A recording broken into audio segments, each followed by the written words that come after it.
So I grip his hand. He's like, "Oh, it's good." I'm like, top roll. I believe it'll be the most work I've ever had to do. I genuinely believe this will be the test of all tests of my entire career. Well, so Wednesday, we decided to leave out Wednesday. We found out that we was going to be able to have surgery on Friday at noon. The doctor wanted me in his office Thursday at noon. So we took off Wednesday under tornado warnings. Like the sirens was going off and everything. But I was afraid if we didn't get out, I didn't know what would happen. I was like, I'm getting the surgery. So we're like running parallel with this storm, And then we finally get through it. We drive up to like Tupelo. The next day we get up, we drive on into Atlanta and sit down with the doctor and get the MRI. It's much better MRI than he had saw, but there was a lot more damage in my arm than what he had expected. And then basically the next morning he said, let's go into surgery. I know what the plan is. I had asked him prior to that, like right before he was leaving his surgery center, I was like, so in 2 weeks, I'm supposed to arm wrestle left-handed. Can I do that without holding on to the hand peg? He's like, no. I'm like, but it's left hand. He goes, absolutely not. So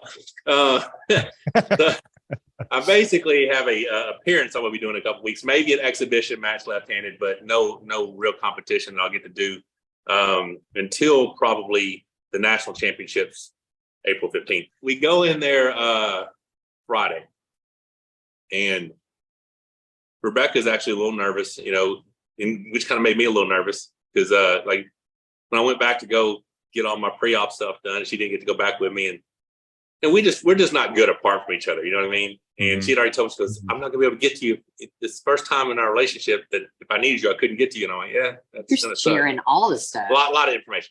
It's good stuff though. Well, it's just that's the couple that we are. Like we do everything together, But I got a little freaked out, I think, like wondering what it's gonna be like, We talk some more, he comes in, everything's looking good, blood pressure's good, everything's great, right? So he takes me back there, he's like, we're gonna put some oxygen on you. And I'm still waiting for him to count me down, like, all right, count back from 100. I wake up and he's like fiddling with my hand. And I'm like, dude, can't feel my hand. But apparently surgery's over. I don't know what I don't ever remember anything. And let me fill in some gaps. Okay, she's got some gaps, but real quick. So I'm sitting there and he's like, dude, because I was like, I can't feel my hand, doc, can't feel my hand. And then he's telling me to grip his hand, right? And I remember, this is the only part about this that I remember. So I grip his hand. He's like, oh, it's good. I'm like, top roll. And I'm in the He's like, man, split. don't arm wrestle me. I'm in the split, everything. I'm already trying to bust his hand back. Like, it's coming, baby. But yeah, so I'll let Rebecca fill in everything else. That's pretty much all I know about anything until afterwards. But go ahead, Mace. All right. So when they took him back, they had told me that surgery was going to be 2.5 to 3 hours, but not to be too stressed if it went over because he was doing a lot. The doctor had to remove a lot of bone spurs that were in the way of the bicep tendon being reattached before he could even get to the tendon reattachment part. And the other thing that he wanted to do was move the ulnar nerve. So Michael actually has a big incision on the front and on the back of his arm. Well, at 3.5 hours, now I'm starting to get a little concerned, In fact, I'm keeping in touch with the folks on Facebook. I'm like, all right, haven't heard anything, but I'm guessing no news is good news. Well, about just after I had made that post, the OR nurse called me and told me they had just completed the bicep reattachment. The doctor he spent a lot of time getting everything cleaned out to reattach that, and they were just getting started on the ulnar nerve. So it was about 4.5 hours. They called me and told me that he was in recovery. And then that's when I went and met with Dr. Alami at that point. Mm-hmm. And that man looked like he had been through a fight. I mean, he was worn out. Okay. He said, I was just in there chiseling like Michelangelo, on a statue for a long time. He said that it was a lot worse than what he expected as far as Michael's tendon. Not only had it torn from the bone, from the attachment on the radius bone, it had also shredded lengthwise, like north to south. And there was a lot of scarring in there that he had to clean out. Real quick, do you guys have a strong stomach?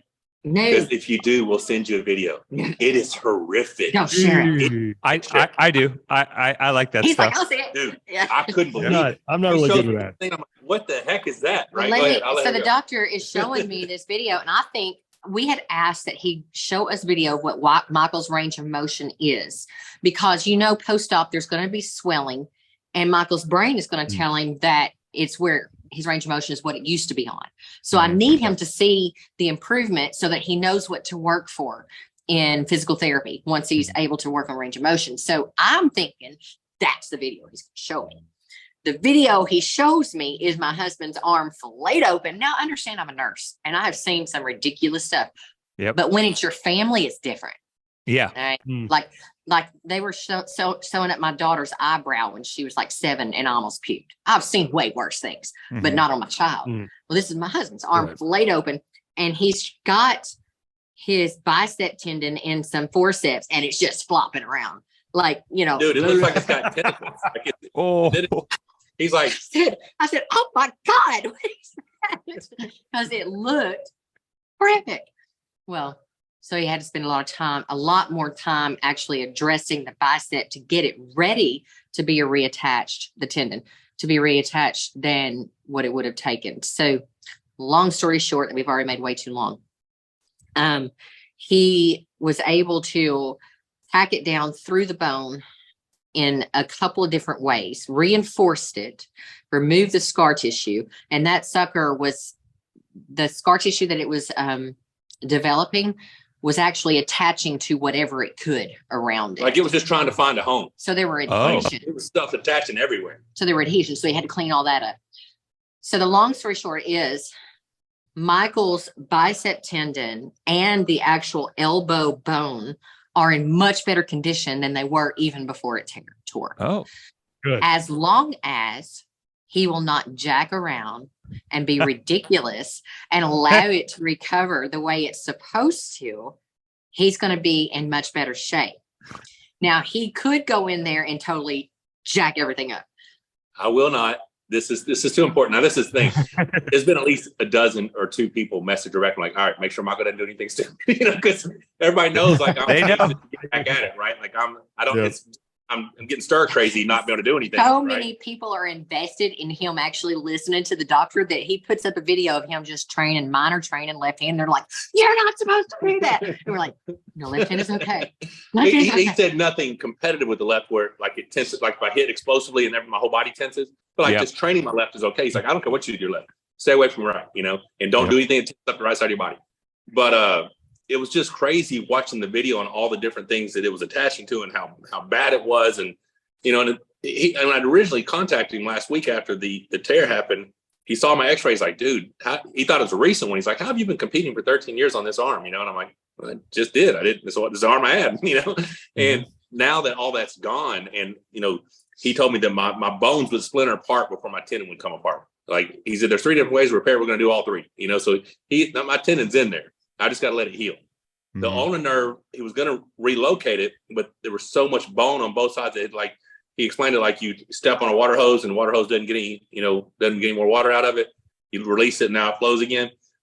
Instead of relocating it where there's like coral reef sharp bone, he's like, well, that wasn't going to be safe. So I just took the bone off one side and we released it. So now hopefully the fingers that I haven't felt since 2007 may come back. The atrophied thumb muscle that went away 2 years ago may come back. I mean, very optimistic about my recovery, my return. And that's the same thing he says. Like, listen, dude, that's what he is focusing hard on Michael with. Like he even called this doctor, Dr. Sadiq Alami, is amazing. He called Michael yesterday. He saw him in the clinic on Saturday, his day off, and checked on him on Sunday. And he's just, that was yesterday. He just wants to make sure that Michael is mentally prepared and relaxing and focused on the future, not on the now. And so that's what he told him, this is the story of your comeback and you can't jack it up. So you got to adhere to the plan, And he introduced Michael to Chip Smith at Chip Smith Performance Systems. And it's amazing recovery. I'm gonna go up there. So I go back next Monday to get the splint taken off. And we're just gonna drive the RV. I'm gonna stay up there like 4 days, do a bunch of recovery, try out some new stuff, some hyperbaric chambers, all kinds of different things, and hopefully implement that into my regular recovery, my rehab return back, right? But man, it's just a blessing. And like I said, that we met this guy. I found out about him due to a guy that we met on a plane on the way to Vegas 10 years ago who became a close friend. And I reached out to him. And I mean, I had no idea that Dr. Alami was such a celebrity himself, but like, he works on it. Like he FaceTime Shaq while we're sitting there. He's like, hey, you want to meet Shaq? You know, it's like, Yeah. Whoa. He works. That's with Serena cool. Williams. Like he's done all the top people. So to have that guy be the guy that fixes me, that gets me back to world championship form, And that is his, that's his yeah. focus. His I'm focus blessed. is to get Michael back to world champion form, you know, Yeah, and right. so it is going to be a baby steps kind of thing. I believe it'll be the most work I've ever had to do. I genuinely believe this will be the test of all tests of my entire career. You know, it's just, I'm going to have to, there's going to be good days, bad days, you know, highs and lows, but it will come down to getting it fully healed, fully recovered. And then the work, you just got to do the work. Right. And that's never been a problem. That's the thing that I know I can control, is how hard I'm going to work. So I have complete faith that the recovery will be successful and I'll come back.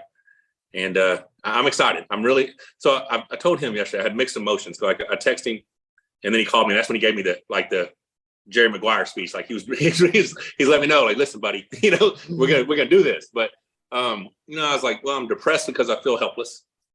And then I'm optimistic because I think the recovery is gonna be amazing. Right. So it's the daily, not a daily, this is an hourly thing. I'm like, you know what I'm saying? Like, because I just don't know what to do with myself. And then the hardest thing for me is nutrition, because I'm a guy I'm an all or nothing. I'm killing it, or I'm one workout away from never working out again, and 1 meal away from never eating right again. I'm 5 to 6 months away from being a 500 to 600 pound bedridden person. That's every day of my life. Like if I quit today, that's me in 6 months, you know? So having this moment in time where I can't be an athlete and I can't do the things that athletes do, that's the hardest part for me right now.